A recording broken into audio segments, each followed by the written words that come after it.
观众朋友大家好，欢迎收看2月25号公司第2台下晡新闻，我是陈淑君。新闻开始，先来看今仔有啥物新闻重点。今年的清明连假有4天，代替宣布要加开151班车，3月测试返点开始订票。美国总统拜登昨签署行政命令，要强化半导体等产品的供应链，希望减少中国影响。省电家电的补助本地今年6月14日要结束，今仔宣布要搁延2档。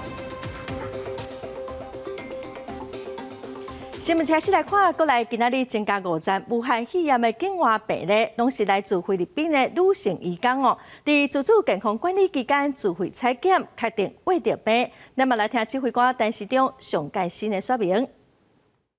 5例的境外移入的个案，那个案都从菲律宾入境，那都是菲律宾籍的女性移工，年龄介于20多岁到30多岁。那今年2月3日，搭乘同班机来台工作，那持有搭机前3日内的阴性检验报告，那入境时没有症状，那在集中检疫所检疫。那5名个案于2月16日接受检疫期满采检，那个时候都是阴性。那2月16日由中介安排专车接送至医院自费采检，那就这5位检出是 COVID-19 的阳性，这5人到现在都没有症状。那个案于自主健康管理的期间，除医院采检外，其他时间都没有外出。那已掌握专案接触者共19人，那皆有佩戴口罩，所以列为自主健康管理的对象。世界各国拢在抢疫苗，其中 AZ 疫苗因为只要伫一般平常温度运送就会使，所以伫国际上是真抢市。也毋过有风声讲 ，AZ 疫苗第1季甲第2季产量有减少哦。咱国专家嘛烦恼讲，台湾要伫上半年买到1000万剂 AZ 疫苗，应该是无啥可能。毛意该呼吁政府应该用外交的手段来抢疫苗。台湾透过新冠疫苗全球出入机制 COVAX 分配到的20万剂固定 AZ 疫苗。按算本礼拜通知到货时间，毋过却传出 AZ 疫苗今年第1季供应量减少60%，第2季产能也受限。台湾专家认为，以目前卖方市场条件来看，台湾要伫顶半年摕到买1000万剂 AZ 疫苗可能性是真低。如果他的货真的不够，他就选择他损失最小的地方，往那个地方去走啊。哪个合约赔得最少，就先废止那个合约，或者不执行那个合约。黄立民表示，全世界拢在抢买疫苗，尤其是先进国家愈早做疫苗，愈有机会提早解封，恢复各种的经济活动。假使 AZ 疫苗无法度如期到货，台湾向美国莫德纳买的505万剂的疫苗，目前产能正常，提早交货也毋是无可能。另外，要医界人士呼吁政府应该动用外交手段来抢买疫苗。我们要加大力度，给我们指挥中心更大的这些权限，包含就是说在对外的采购的这个所谓的法令的限制上，以及各个阻碍上面都能够去除，让指挥中心充分发挥一体的这样子，就是能够指挥其他的一个部会。洪主任强调，虽然台湾疫苗采买速度比其他国家较慢，不过应该赶紧疫苗做的速度，比如利用健保 IC 卡自记优先做的境外名单。对提早达成群体免疫效果有帮助，同时也要帮助国产疫苗才能自给自足。记者综合报道。去年因为咱国内航空公司的机组人员常常发生检疫违规，中央流行疫情指挥中心对今年的10月份开始，甲机组人员的居家检疫本地3天还是5天，延长到7天。民航局今仔表示，新制度实施了，阁有真少数的人员违规，也毋过大部分拢毋是故意的。因为3月份开始，边境就会渐渐开放，目前嘛要规划新的检疫措施。去年底，中型航空的杨世兰一技师，当地的时阵家属无挂喙安，检疫期间阁外出，事后确诊，一调发现伊伫检疫期间违规外出，传染予台籍的朋友。因为去年机组员传出真侪个违规案件，指挥中心伫今年开始实施加严版机组员居家检疫延长做7天。民航局证实，新制期班超过1个月，目前依然有懒散的违规。可能在国外，他应该要留在房间，可是他为了要去拿食物，可能就不小心打开门离开，他的监视系统就启动。那大部分违规都还算不是刻意的，目前看起来。民航局表示，最近违规案件拢要伫说明期间，若是伫国外违规，会要求航空公司行政裁罚。国内认定了后，由民航局开罚，按过目前看起来拢是较轻，甲毋是故意的较济。因应国门3月开始要慢慢有条件开放，交通部也要提报放零机组员防疫措施，让业者方便调度。按过目前也伫研究当中。虽然国际人士甲商务客入境要伫3月了后解禁，国际之间也开始做疫苗。按过航空业者分析，客运要恢复也有真长一段路。2个月啊，但基本上客运没有了。那只靠货运，又有一个过年期间哈，这是非常辛苦的哈。今年还是以货运为主哈。那客运的部分，大家可以看得出来，就是说，要国对国之间呢，那个解除边境管制，才会有所谓的旅游。华航表示，去年疫情严重，靠货运支持大局，今年也信心面对。目标依然以货运为主，期待客运慢慢恢复。华航今年1月营收比去年负成长38.86%，主要都是过年加上机组员的检疫较严，调派较保守，也写足运零。记者综合报道。再来看美国总统拜登昨签署行政命令，要强化半导体等4大关键产品供应链，希望会使减少受到中国制造的影响。台湾甲美国伫晶片方面要安怎合作？经济部是表示会先确定行政命令的内容。另外，美国 CIA 局长提名人伯恩斯伫听证会嘛表示讲，赢过中国是未来10档美国国家安全的关键。美国总统拜登二是签署行政命令，对半导体晶片、电动车大容量电池、稀土加药品等4大关键产品的供应链开始100天的审查。之前，伊甲国会2大党的议员伫咧白宫见面，讨论美国怎么拄到的供应链无够的问题，拟定强化措施，甲大日韩盟友合作，建造去中国化的供应链。Here it's shown the vulnerabilities we have in some of the supply chain, including the PPE that we needed badly but had to go abroad to get. And there are current strategies of these little chips here for automobiles. I didn't realize how many billions of chips are in here. 北京国安会国际经济关系甲竞争力资深主任哈雷尔进行一个例行记者会，被问到台湾是哪回应美国所提出的晶片需求，伊讲台湾是美国重要伙伴，双方已经有建设性对话，掩过无加讲内容。伫拜登签署行政命令进前，北京已经甲台湾方面联络，要解决采用晶片无够的问题。整体上当然是正面的看待哦，也对于我们也乐愿跟美方来深化相关领域的一个合作。对于台美供应链合作，经济部讲会先确认行政命令的内容。外交部讲，之前台美经济发展伙伴对话就有密切的讨论，会继续深化台美经贸关系。美国唔但是甲台湾伫咧经济方面合作对抗中国，美国情报局 CIA 局长提名人伯恩斯讲，中国的竞争加抗衡是美国国安的关键。If confirmed, 4 crucial and interrelated priorities will shape my approach to leading CIA: China, technology, people, and partnerships. As President Biden has underscored, outcompeting China will be key to our national security in the decades ahead. 伯恩斯是有33年资历的外交官，在奥巴马政府时期不担任过副国务卿。伊讲，胜过中国是未来10年美国国家安全的关键，也形容在愈来愈多领域内面，习近平所统治的中国是无好对付的威权对手。记者综合报道。再来看中共最近咧进行突击演练，亲像特别针对台湾。之前有美国学者警告，中共有可能在2档内底侵略台湾。前国防部长杨良祖嘛认为，要爱提悬警觉。美军的第7舰队司令部昨嘛宣布讲，有一台麦肯号驱逐舰将通过台湾海峡。中军的东部战区伫最近实施大机群的对海突击演练，出动几多架次的战轰机，武器闪避雷达的侦测，也对岛屿实施轰炸。这边演练也出动空中有警机担任空中指挥平台，对台作战的针对性正强。美国智库最新的报告，台湾慢慢成为全世界上危险的潜在战争引爆点。日军退役中将前立法委员谢化明讲，强军演军转型的上大改变，就是自拍赢对手转做制衡对手。对两岸问题干扰的就是航母啊，海空军嘛。但是现在中间有一段时间，东风飞弹出来以后，航母危险了。这段时间是台湾最危险的时间。中共积极对台采取普设地带冲突，学者讲无一定会造成战争，也有可能是冲突前的准备行动。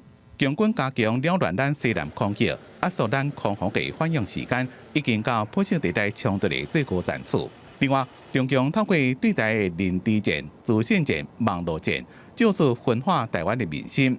美国学者认为，中共可能在2年内把台湾摕来。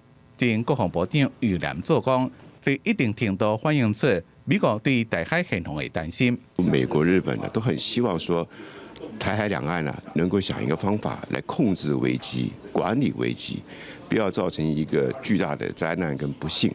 美军的第7舰队司令部临时宣布，伯克级神盾驱逐舰为保护临时通过台湾海峡，并且讲这边的行动展现美国对自由加开放印太地区的承诺。不过，美国在台海威胁力，即马互人看作是汉战以来上弱。中共是不是趁这个时阵武力反台？军事专家苏志云分析，强军是未拍无把握的战争，会采取闪电战，短时间内把台湾摕来。不过，美国国防部的报告讲，现阶段无现象显示中共会全力战犯台湾。对此，苏志云建议，国军应该进行国防改革，加强国防实力。记者综合报道。台湾羽毛球选手最近伫国际比赛表现了真优秀，世界球后第主演男子双打王泽林、李洋拢摕到冠军。总统蔡英文早起特别接见来恭喜因，也毋过因为第主演打结束14天的隔离，佮要自主健康管理，所以无出席。总好，各位长官，我真的好紧张。你打球都不紧张了，你们在球场上看起来都威风凛凛啊！和总统蔡英文面对面交流，羽毛球选手把握机会发表意见。羽毛球选手的高人周天成讲，出国比赛有机会让咱国的名声较透，不过也可能受到无公平的对待。我们也可以和总统一样，就是非常有勇气，因为在面对这种算是国际打压的时候，我们还可以就是有这个勇气去对抗。透过羽毛球，让世界看到台湾。周天成期待伫东京奥运得到奖牌，拍男子双人的李洋为其他的选手发声，毋望有搁较侪资源投入，若无实在经袂落去。羽毛球协会的理事长张国炸是强调讲，现此时是台湾羽毛球上厉害的时阵，毋过选手出国比赛的接触费上少，国内也无训练国际比赛的中心。一天他们现在可以合的大概平均起来大概20块美金而已，那他们到欧洲一天20块美金根本就不够。总统和羽毛球选手的交流，总统府专程直播。有人好奇讲，哪会无看到戴主演？原来伊2月24才解除14天的居家检疫，拄开始7日的自主健康管理，无法度到场。记者综合报道。今年是228事件74周年，总统蔡英文今仔嘛伫228核事研讨会致辞，总统强调讲，伊会重视所有族群对228事件的观点，嘛包括原住民族的观点哦。伫台北市的228活动，因为邀请前总统马英九引发争议，副总统赖清德嘛取消出席。台北市长郭文德是表示，伫台湾人应该团结的日子，无应该吵吵闹闹。今年是228事件74周年，总统蔡英文2月先出席原住民族甲228核实研讨会，致辞时指出，无共族群对228的记忆，拢应该互重视。原住民族的观点袂可互疏忽。当不同的族群对228的记忆都能够被听见、被看见，那么转型正义中的追求历史真相，才会有真正的达成。对官方来说，228事件的历史不再是禁忌，228事件中属于原住民族的观点也不会再受到忽略。蔡总统礼拜迄天也要落南到高雄参加中枢紀念儀式，行政院長蘇貞昌甲高雄市長陳其邁也攏會出席。另外，台北市禮拜紀念活動已經邀請前總統馬英九甲副總統賴清德，不過賴清德已經確定取消出席。台北市長郭文鐵再次表示，無應該讓國家更加分裂。有議員質疑，一日雙城有選比28活動宣傳會關出6倍，郭文鐵也直接回嗆。忘掉過去的悲傷，重新團結的日子，怎麼搞到那天變成大家在吵架，在搞什麼鬼？不同的活動，你知道嗎？如果時間不一樣，參與的人數不一樣，那要求他的宣傳費都一樣，我只能說這個議員的邏輯跟智商是有你的。最近南北合作議題吵架強滾，傳出郭文鐵農曆春節前後私底下密會買少拿力人士，像立大貴拿，也包括民進黨的院長級別人物。郭文鐵回應，國家袂當只存意識形態甲拿力，甲民生相關的議題，無論是拿力，大家攏會當講。記者綜合報道。國際新聞來看，德國法院今仔是以共謀違反領導罪判一名前敘利亞情報人員有期徒刑4年半。這嘛將做是全球第一件針對敘利亞總統阿塞德政府迫害人民的判決。47歲美國加里博，你是英文行家名5條的建立德國西部的科布倫茨法院聽判決。伊2011年是敘利亞階級克嘅情報人員。涉嫌協助逮捕至少30名抗議者，並且甲因送到大馬士革名聲正歹拘留中心，造成這個人遭受到酷刑，甚至被殺害。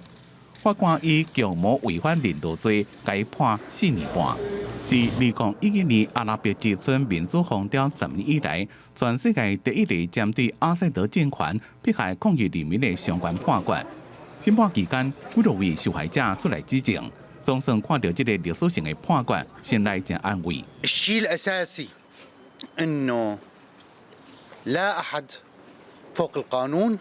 It's more important than the duration of the verdict is the existence of a verdict. Dies ist ein Signal an die Täter in Syrien und anderswo. Wir die allgemein anerkannten universellen Menschenrechte in derart massiven Maße mit Füßen tritt, muss dauerhaft und jederzeit damit rechnen, hierfür zur Verantwortung gezogen zu werden. 被告加里博2012年叛徒，遭到土耳其加希臘，2018年到德國，伊無否認家己過去的犯行，申請庇護時陣的證書，也造成伊家己最後喺2019年2月被逮捕。不過伊強調，家己是為了要保護出來人，被迫犯罪。另外，也有一位58歲被告，前敘利亞軍隊上校拉斯蘭。伊被控直接犯下違反領導罪，包括監督謀殺58人、性侵加虐待4000人。預計伊的審判至少會一直到10月底。像這種違反人權的案件，這幾年佇德國、法國、瑞典被提出來，正做佇歐洲要尋求庇護的敘利亞人討回公道唯一的法律手段。德國嘅外長馬斯肯定這邊判決的象徵意義。代表犯人權罪人愛為因的犯行付出代價，包括德國甲伊的合作國家在內，國際社會會繼續為受害者追求正義。公司新聞是會兩邊譯。美國高爾夫的選手泰戈伍茲張車禍，伊佇手術結束，嘛透過伊的基金會對各界的關心表達感謝。警方確定講，伍茲無啉酒賽車，嘛無使用藥物。雖然手術真順利，也毋過伊敢有法度繼續拍球，會是一個真大的挑戰。高球民眾老虎伍茲發生這場嚴重車禍，各界為伊送上祝福。伊佇車禍前的幾點鐘，才甲 NBA 退役球星韋德同齊拍球。韋德後來知影伍茲車禍送伊非常的意外。Tiger, thank you for teaching me something. How good am I, or how bad am I? Good. I'm not good. I'm sorry for using that. We're getting better. 伍茲透過基金會聲明指出，這場車禍造成伊的骹腿骨頭斷去，影響伊的關節，所以拍鋼釘固定，骹盤也用螺絲甲骨釘固定。目前情況穩定，意識清楚，住院康復中。警方表示，已經排除伍茲啉酒開車被起訴，這場車禍單純是一個意外。There was no evidence of any impairment whatsoever. He was lucid, no odor of alcohol, no evidence of any medication. 这条车祸也和有资同时所驶的车南盘现代汽车子公司杰恩斯变成焦点。有资最近才为这种小旅车宣传，车挂无变形，也毋过内部基本上无受大的毁损。虽然有资无生命危险，也毋过骹腿严重的伤害，已经和各界开始讨论伊的职业生涯会安怎发展。Personally, being a very big Tiger Woods fan, I would say, unfortunately, it's very, very unlikely that he returns to be a professional golfer after these injuries. It really would be difficult for any golfer. 有资的基金会声明，并无讲到刷落来治疗也是复健等进度。伊今年45岁，生涯经过5摆脚趾片手术，也重新搁徛起来过。这条车祸了后，无论将来敢是重回球场，伊将面临另外一个重大挑战，也就是爱先完全恢复健康。公司新闻黄文玲编译。来看有一寡枪杀案，凶手抬人后，就主动去警察局自首哦。23伫台南发生的枪杀角头一案，洗出来凶手嘛是家己去自首，安尼敢会当来减刑？专家是讲，刑法第62条，伫民国94年修正，互法官会使看凶手的动机来判，毋是讲自首就一定会减刑。台南23号暗时发生角头枪杀的案件。洗出的嫌犯走入去面体内枪杀姓陈的男性了后，就连面去自首，安尼有符合自首的要件。警方强调，虽然洗出的嫌犯落尾有来投案，不过安尼无算是自首。这个当然不算自首，我要在这边跟大家宣示，这完全不算自首。他的犯罪行为都在我们警方的掌握之中，他来投案完全不是自首。不过法律界有无同的见解，律师江信贤就讲，过去有真侪枪杀案的凶手伫犯案了后，搁去自首。不过，这寡人并毋是真心要悔改，只是想要透过自首减刑。若是以台南这个个案来讲，生出来嫌犯算是符合自首的要件。不过就刑法来讲，第62条已经伫民国94年修正，甲自首改做通减刑，毋是着减刑。法官若考虑凶手的动机，也无一定会予以减刑。法官可能会认为这是属于他犯罪计划的一部分也就是说，他是要利用这个漏洞来达成减刑的一个相关的一个规定那法官如果斟酌个案情形，认为这个当事人不是真心悔悟的话，可以不予减轻其刑。那因为这部分可能要看这个报案的时间，那跟他到警局的时间的这个时间差，来认定有没有符合自首的要件。江信贤阁讲到，现刑法规定自首会当减刑，不过也是爱看法官判断个案的具体情形，才来决定是毋是要减刑。不过，若是法官的见解无同，也有可能造成无公平的情形发生。亲像5年来捌犯罪，就算自首，嘛有可能无减刑。另外，2月16日安平停车场命案，这起的嫌犯落尾也伫25号透早6点15分到案，7个嫌犯全部到案。警方也深入追查，理清涉案的动机甲相关的案情。记者综合报道。今年清明连假有4天哦，北部搁出去佚佗的人应该袂少。代替今仔宣布讲加开151班车，嘛包括台北花莲200块优惠的复兴号，搁有半暝啊发车的火车是拍7折。3月初4返点开始定位。代替对4月初1到初6全线要加开151班车，西部干线有29班，东部106班，南回线16班。加班车中嘛包括东线是名节列车6班哦，搁有复兴号台北宜兰100块，台北花莲200块，车票优惠有3班哦。拍7折半暝啊出发的火车嘛有3班，3月初4返点开始订票。再来看过年后，旅行业又搁开始大小月。交通部长林佳龙是表示，观光局已经提出今年第2季支持观光业的相关方案哦。交通部要求要重新来检讨，希望后一阶段是以转型创新为主，无希望只是补助尔尔。特别进入3月份的国旅小季，交通部是毋是阁推出国旅补助，引起各界关心。交通部长林佳龙表示，目前观光局有针对第2季提出一寡支持观光业的方案，不过下令要求重新检讨，希望下一阶段是以转型创新为主，毋是阁用国旅补助或者是营运补贴的方式。对下一个阶段是以转型创新为主。那至于说营运的这些补贴。就是也要配合我们向劳动部所提的这些就是员工培训的计划。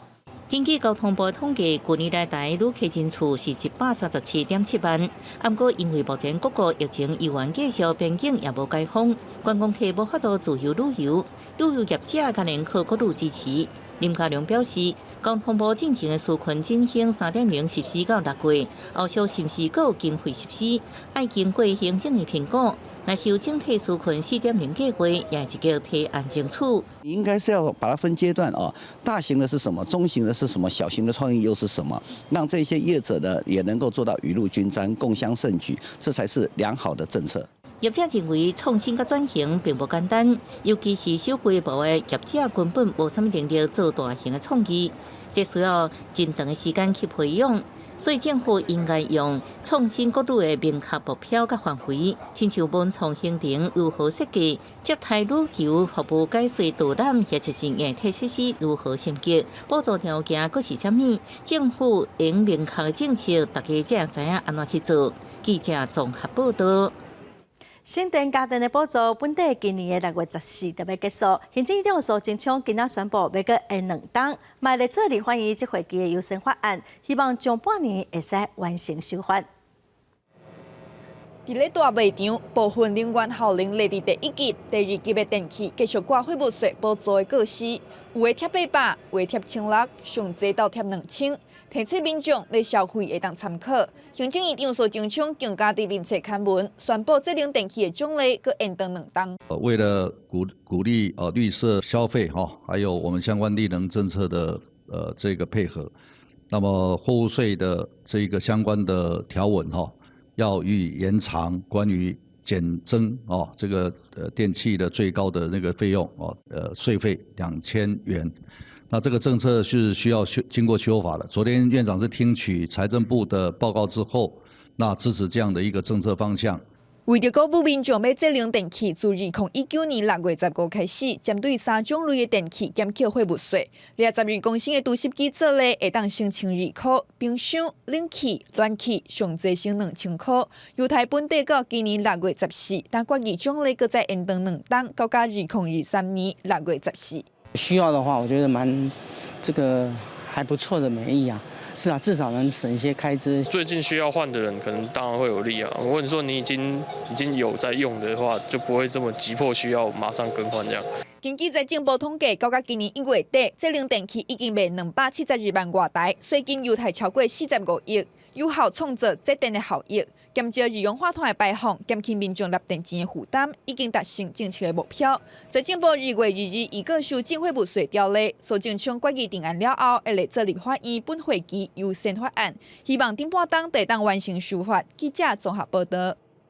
台湾经济研究院公布讲，咱国的制造业已经连续9个月拢成长，尤其是车用晶片全球大抢货。台湾的半导体已经进入超级景气循环的周期。若说今年咱国内消费有增加，今年的经济成长率无排除会超过4%，接近5%。主计总处预测，今年经济成长率4.64%，有机会创7年新高。在经院强调，今年经济成长率要冲到4%，免干那靠出口，成长动能关键在类似消费动能。是今年的消费动能比去年要强，那消费在我们台湾经济在1半以上，所以只要今年的消费有复苏，我们的经济成长率4.6%或者做4万5。在经院公布1月营业气候测验点，制造业是106.42点。对未来半年经济看法，大部分是持平，比顶个月增加0.41点，连续9个月升悬。另外，服务业部分，餐旅旅宿业看卖当月经济比例有60%，不过保险证券运输程度看好未来半年经济，所以整体营业气候比顶个月增加1.3点，是98.02点，连续2个月升悬。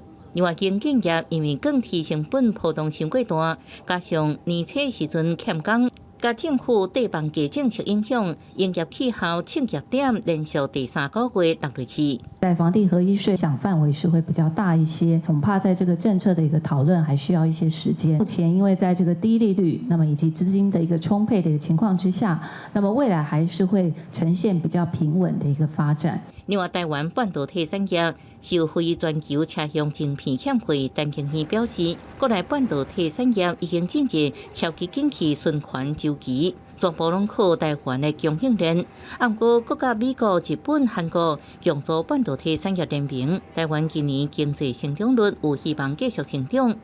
不过变数是欠水的问题，假使每户季节落雨量不够，国内半导体业恐惊出现减单降价问题。记者综合报道。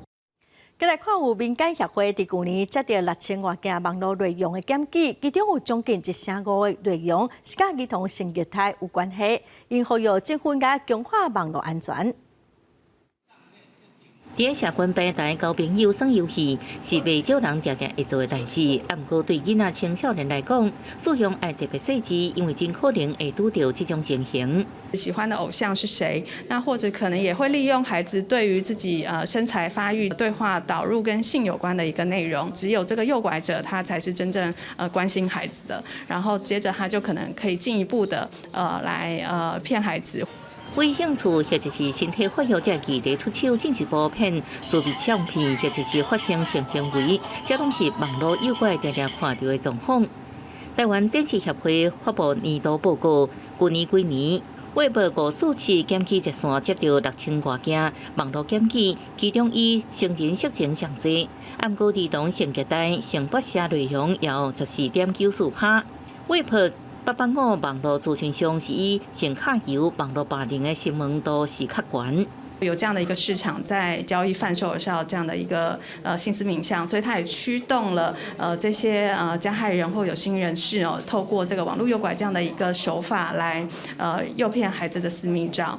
电视协会指出，为报告当中发现，儿童性私密影像被诱拐或者是散布后续，更较可能产生性卡油、微影像，所以该如何强化网络安全，正是重要议题。是2006年我们发展的一个技术，那这个自串在网络上面就可以很快的透过科技的方式做对比，能够阻挡它在网络上继续的流传。第二个，我们可以把这样的一个讯息提供给执法单位。我们停用了超过17万个 Google 账户，另外我们也从 Google Search 中间移除超过50万笔涉及儿少性剥削的搜寻结果，就是在设计的时候就要把隐私跟保护的概念放进去。我们应该怎么样保护他们，教育他们在这个匿名的网络世界该有怎么样的尝试。除了网络社群平台爱制定使用规范、申报机制，加主动移除内容以外，协会也呼吁政府爱制定网络有关法律，加强侦办网络违法内容。为教育这边来看，爱注重提升大众的网络安全意识，加所为所用，鼓励检举，才能阻止外放。记者综合报道。环保团体发起海草大的公投，第2阶段人数特别结束，各差22万多份。早起有学者跟学生代表嘛，呼吁民众爱做伙来支持。手球大潭海草大的第124场记者会顶头，特别邀请学生共同来呼吁支持公投案第2阶段人数。目前需要35万份人数来达标，但犹原不足22万6000多份。学生一定伫校园发起粉红风暴的行动，这礼拜第3天已经募到18000多份。没有剩多少天了。如果先让联署公投达标，日后你还有约5-6个月的时间，可以慢慢的来检视这件事情。过去从100、200到开始上千，现在是上万。那我们相信今天过来的会比，又会再创新高。公投领衔人乐观看待，嘛指出中山会收件到3月17号为止，希望支持的民众会当上班离3月10号进前寄予因。面对国民党加紧支持海草大公投，引发民进党支持者伫网络顶头大力来回击。学者表示，无希望公投互操作变成哪力的对立，嘛希望甲重点扭转来环境保护。最近这1个礼拜来，他被很廉价的操作成是一个政治对决，就是这其实是一个很单纯的行使他们最基本当台湾公民的一个权利。离关塘工业港相关宽评案，担任宽评委员的中研院学者刘小茹嘛出现伫记者会，伊质疑若政府真正认为开发案对生态无伤害，为怎样要用怀拔的手段来互强行过关？为着要保护珍贵的海草搭，伊呼吁民众唔通放弃家己的权利，加入联署的行列。记者林木贵、俊林台北报道。再来看位伫华人的台湾观光学院，因为招募学生，学校的债务是真严，董事会决定讲要向教育部来申请停办。也毋过这个决定并无先甲老师佮学生沟通，互真侪学生是真不满。正多要开学，台湾观光学院就要停办，未少同学拢真生气，批评学校根本无守承诺，也无通知所有师生。大家是看新闻才知影，佮烦恼转学无法度负担。我是会觉得蛮糟糕的啦，因为这样子，我这样都读2年了，学校说倒就倒，我这样要怎么办？上学期就承诺我们说，就连109学年度进来的学弟妹都可以一起毕业。那你这样子根本就只是说我不干了，就这样子而已啊。学校家长部门因接受采访，未少教职员拢是烦恼权益是毋是受到保障。私下向媒体透露，其实1月份薪水就无正常咧发，学校也努力转型，毋过招生就是挡袂过少子化加升过远的问题。董事会要报一个停办计划给教育部嘛，那核可了以后，我们才能够按照各计划来实施停办。那在这个停办计划里面还有很多的一些法律程序要完备嘛，学生的权益啊、老师权益啊的如何保障啊等等之类的。全校5专数据也个夜间部有257个学生到城市华人子弟，大部分有经济压力无法度去外县市读册，学生已经做自救会保障权益。很难转啊，因为转到别的学校可能还要重补修之类的，我觉得蛮麻烦。至少让我们读完吧，这是我最希望的啊。台湾观光学院自2017年就宣布部分停招，同时教育报告特别到3天找14间大专院校协助学生转学，不过最后也是了钱要申请停办，确实教育部核准，学校就要开说明会。记者综合报道。高雄有一个查甫人顶礼拜六去红山找朋友，因为检举路霸甲人冤家相骂，警察冇来处理。后来这个警察竟然甲对方讲卖擦迄个神经病，或这个查甫人是真生气。也毋过红山分局是讲，警察处理的过程无问题，只是无应该讲出这款的话，会做行政处罚。你现在在威胁我吗？你认为你现在在威胁我吗？那是你在讲。含冤警起冤家，双方争论1点外钟，多数民众可能是非常不满，因为顶礼拜六检举路霸，所以冤警骂伊神经病。又冲过来，那位员警还是过来，把他拖回去说。所长，走啊！我们不要你这个神经病。他连续2次。柯先生表示，顶礼拜六到凤山区新昌街找朋友，因为无找到停车位，意外发现食品行门口有空地啊，所放到3个禁止停车的红色铁架。伊向警方检举路霸，不过到现场的员警却指出，爱先厘清是毋是私有地，会先看到。不过柯先生质疑执法不公，双方争论了后，员警离开进前出嘴骂人，有说出一些比较措辞欠当的一些话语那造成民众观感不佳然后投诉。那这一块的话，我们会依规定来行政惩处并在加强我们的同仁在沟通技巧的教育。警方调出警车的行车记录器，确认员警执法有不当的言辞，会按照规定行政处罚。另外，业者门口是私有地还是公有地，要等申请鉴界。若是公有地，就必须要移开路霸。记者李小燕、赵冠高雄报道。去年开始，全台湾拢欠水，西部一期的车仔拢袂使引产，嘛传出讲米拢起价。即马向东部地区嘛传出讲地上佮关山农会米嘛要起价，一级要起1块。农历年后，台东地上关山甲台东市的稻田虽然部分地区欠水，采取轮转，也毋过已经陆续完成，以及稻作的保养啊。也毋过即马传出，受到西部地区稻田休耕、稻米起价，地上甲关山农会也要伫3月初1调起部分包装米的价销，平均起伏是2至4%。起价原因是受到去年提悬米价收购，甲西部牛商来抢卖。大概调涨的幅度也不高了哈。大概2公斤的部分，我们是调涨到20块钱这样子而已。这个是反映在我们的粮价的收购的这个收支平衡。西部的厂商有来东部抢米，所以造成有些市场上有些恐慌。台南地区农会表示，也因为受到西部稻米起价影响，也来建议敢是要微调计数。也毋过稻米起价一定会反映伫消费者的身上。也毋过有部分面点的业者可能短期也未考虑起价。我嘛是袂起啦，我嘛是会安尼卖啦，嘿啦，减碳啦。目前地上米伫3月初1会全面调起，关山米只起大包装30公斤装的米为主。农会强调，对一般家庭的消费者影响无大。记者综合报道。环保团体绿色和平今仔开记者会，强调讲，因为掠鱼掠了上超过，台湾近海经伫要掠无鱼咯，无真侪鱼的物种消失。因呼吁政府伫2030年之前，伫沿海成立30%的海洋保护区，来保护生物的多样性。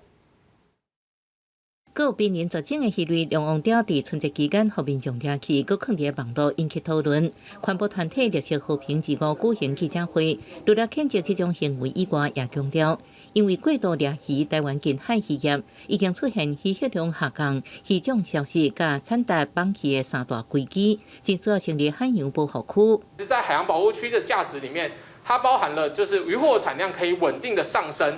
而且，当面对风灾或者是面对其他的危机的时候，它的风险是更低的。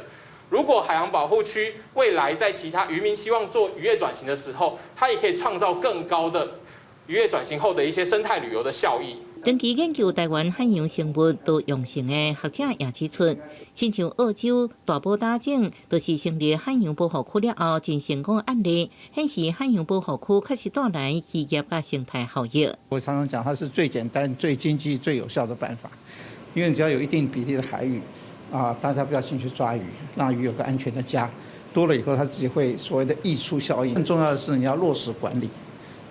因为否则你画再大，如果没有管理，大家都知道我们讲的纸上公园的意思是没有用的。环团认为，成立海洋保护区已经是国际出色，为两岸钓互人掠去的事件，欢迎台湾近海管理的缺失，特别呼吁政府改善渔业资源的养护政策，伫2030年进前，伫台湾周边海域成立30%的海洋保护区，保护生物的多样性。记者综合报道。偏乡离岛医师佮护士真歹找，健保署最近成立一个全国偏乡医疗能力需求平台，来公告病院有啥物缺，希望会使有一寡有爱心的医师愿意去偏乡服务。破开健保署的网页，点入去全国偏乡医师能力需求平台，会当看到各类医师人员的缺，工作地点拢伫咧华东、金门甲平湖。为了要照顾偏乡离岛居民的健康，环保署特别设立平台，提供便宜广告的缺，希望会让金医生去偏乡服务。山地离岛地区交通不便，它人口稀少，它的整个生活机能没有办法满足足够专科别的这个医师前往执业，所以一直断断续续出现着医疗资源不足的现象。健保署讲，目前有29间病院，共有174个缺，其中医师人员的缺内科上多，有39人。过来就是眼科加复健科，也分别需要22个人加10个人。因为偏乡离岛要找人无容易，健保署讲会当先自减龄开始。可你要怎么样让一些专科医师愿意去那边工作？哈，这个一般来讲是不是那么容易？当然，假如说我们有足够的一个钱的时候，那个就是说让我们的一些医师到那边去服务的时候，他可以得到合理的给付的时候。那我想就是说，对很多偏乡离岛来讲，就变成有人在那边把关，那是最好了。其实，这个平台伫去年7月就伫咧华东地区实施，伫即马健保署搁再甲平台扩大到全国，希望会让甲偏乡离岛的医疗资源保护到。不过效果如何，也是要看医术人员是不是接受。记者综合报道。台湾去年头一天人口负成长，石井化真正是国安危机咯。今仔日为区纪委开公听会，希望各部会思考定专法来应用。有学者是指出，政府各部会拢有对策，也毋过资源无整合，确实需要一部专法来面对石井化的问题。台湾出现连续去年创历史新低，第一遍听见人口负成长，少子化危机将做国安危机。学者甲各部会大家做伙讨论少子化专法，因为政府虽然伫最近提出几多项措施来应用，不过依然无法度让愈来愈下降的生育率提升。那透过一个平价教保的继续扩大，还有育儿津贴的达到加倍还有就学费用的再降低这些措施，我们会陆陆续续来做这部分的努力。那教育部依照这个授权呢，也订定了补助办法。那我们目前在整体幼教法也正在全面的修订，也把育儿津贴那放到我们整体的法条文字来。行政院0到6个托育经费，自2016年的154亿，今年增加400亿，变做557亿，后年将会增加到850亿。学者讲，像南韩开预算抢救少子化危机，所无看到生育率提升，就讲咱国内困境就是各部会拢有各自的应用方案，也毋过资源无整合，建议制定少子化社会对策基本法，鼓励女性结婚。也许说我们再投入更多的经费，也许也没有办法提升生育率，而是整体我们社会的结构要改变，比如说教育制度的改变，那比如说呢，鼓励年轻女性进入婚姻那这个呢都是非常的重要。李伟认为，国发会这个一个少子化对策的计划无够，应该统合各部会资源，推动国家战略型的少子化政策小组，并且深切的思考制定专法来应用少子化的问题。记者综合报道。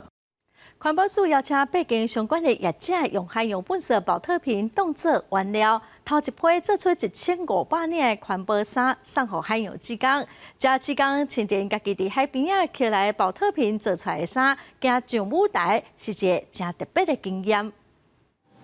大家拢笑眯眯，穿赴96趴海费塑胶管4趴大清洗的顺保衫走秀，职工拢真欢喜，也真有荣誉感，因为这件环保衫是大家用净布所扣的海中的废物塑胶管所做的。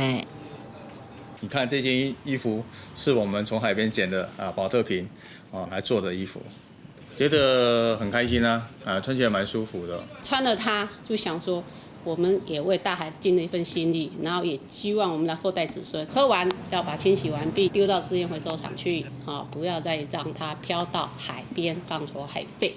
职工真认真，扣海边的塑胶管将海废变黄金。去年环保署推动海洋废弃物塑胶管再制环保衫的专案，7个县市参加，总共回收8.4栋，其中桃园回收3.12栋上济。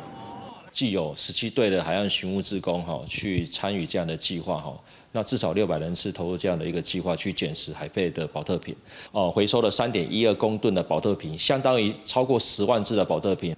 环保署用全台各地海边所扣的塑胶管做原料，邀请北京回收处理甲纺织业者组成国家队，完成第一批1500件环保衫。因为海边的塑胶管有塑化这杂质，处理是真麻烦。一般8支塑胶管做一领衫，伫海边扣的塑胶管20支才能做一领衫。啊，不过代表的却是对于海洋的爱。记者综合报道。明仔载就是元宵节，台中市有业者用古早的方法摇出一粒一粒圆滚滚的元宵，甲机器做出来，这开是差真济。伫元宵节食圆仔元宵嘛是一种圆满的好吉条。放于面粉当中，滚甲比胎，同款的动作做了6、7摆，一粒一粒的元宵就完成啊。台中市有业者照古法重现滚甲元宵。佮家是大量制作兼佮甜的圆仔无相像，滚甲元宵口感佮风味佮较好。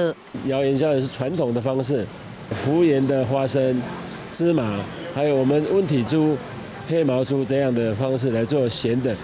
伫台中市第2市场，我伫元宵节前，嘛有不少民众专工到70年的老店来要咸的圆仔。业者表示讲，因做的是大众味，每年到了元宵甲冬至，生意特别好。东西自己弄这样子，肉汤。里面有汤汁这样子，会爆浆。今天刚好是元宵，大家团圆，小过年，吃个汤圆，圆圆满满的。民俗专家指出，元宵节伫台湾民俗内底叫做小过年，风俗面顶是爱准备红色甲白色的小圆仔，来作为拜官妈的贡品，台语拢叫做圆仔。甲后来元宵甲圆仔两种拢难咧用。我前几仔甲这印象是食甜的，即摆足重视这个元宵啊。圆啊，以前是拜用啦，而且是甜的啦。民俗专家指出，随着社会变迁，食圆啊，或是食元宵，变成节日的重点。其实规家伙仔会用团圆，这是元宵节真正用意。野瓜丁是台湾正港的风俗，但是只要村里的人会用搁做伙，食好食的物件，拢是值得珍惜的好日子。记者综合报道。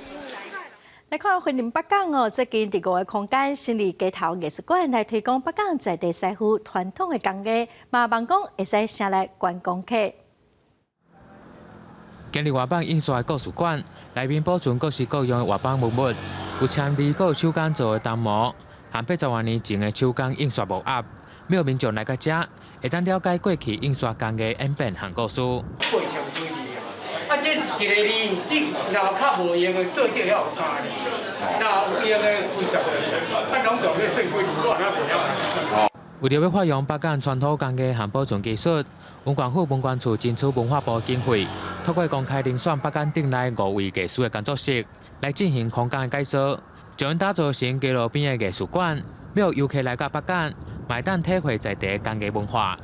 自家这个创作的地点，然后呢，经过一个专业的大家来做一个有形的这个场域，怎么帮它做一个有形的改造，可以将咱无形的工艺的魅力，那个技术的保存，这个所在的话变成另类的一个，会让人家读它千遍万遍。文管府表示，这个改造计划开2年外时间才完成，除了活板的印刷工作室，更包括雕塑、拼布、戏红仔，各彩绘等工艺技术。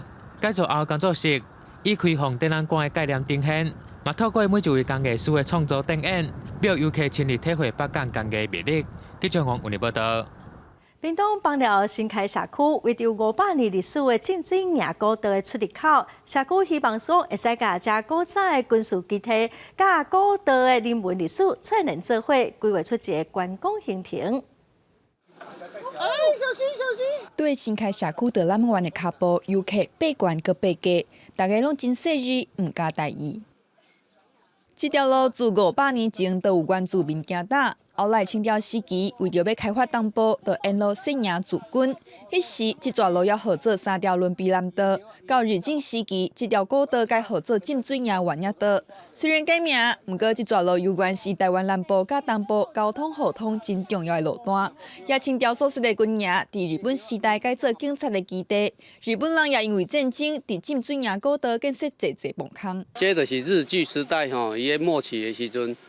伊太平洋战争，日本势力，伊一咱邦寮遮吼，咱新开这边遮，差不多100-200个墓坑，伊一寡文化的传承啊，吼，啊一寡历史的迄个典故，拢会当介绍。浸水营古道唔但有各时代所留落来印记，保存种种无同款的文化，佮因为气候湿佮烧热，有侪特殊的鸟兽、草木伫遮生态，生态百样，物种多元。也古道佮甲海景真出名的新隆社区近，新开社区的专工规划行程并员工，互游客通甲屏东的山、甲海、美丽的景致做一摆眼界。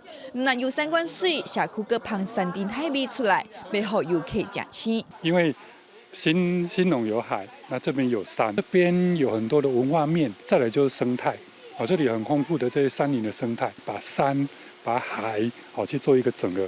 这条有500年历史的浸水营古道，有原住民、清朝官兵、外国传教士、日本人、国民政府行打过。未来有关的有无共族群行脚到，成做这段路历史的一部分。记者综合报道。来看台中雾峰分局最近迄2支亲像电影的底片，希望透过这影片，互民众知影警察碰时拢会做啥物，嘛望讲大家会使互相了解、互相体谅。透早就开始巡逻，警察的日常就是规工24点钟拢来看顾咱的治安。台中的雾峰分局为着要互民众更加了解警察的勤务，就有拍影片来做宣传。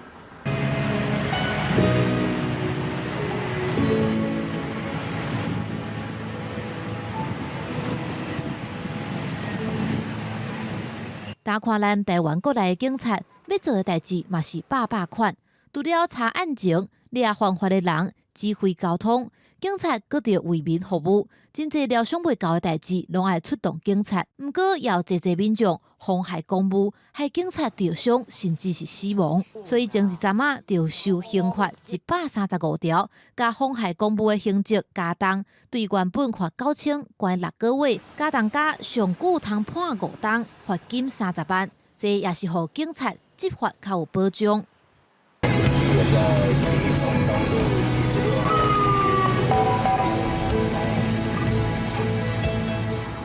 透过这支影带的呈现，让我们的乡亲知道，从清晨到日落，甚至于深夜，我们的日常生活，当大家在休息的时候，我们还是持续在运作。自从疫情爆发，也时常爱请警察来到监控，调查检疫者的行踪。过年过节，大家拢有假通去，警察说是24点钟推出一寡影片，也是希望民众会当体谅警察的辛苦。记者综合报道。下半部的天气，咱来看个管区详细资料。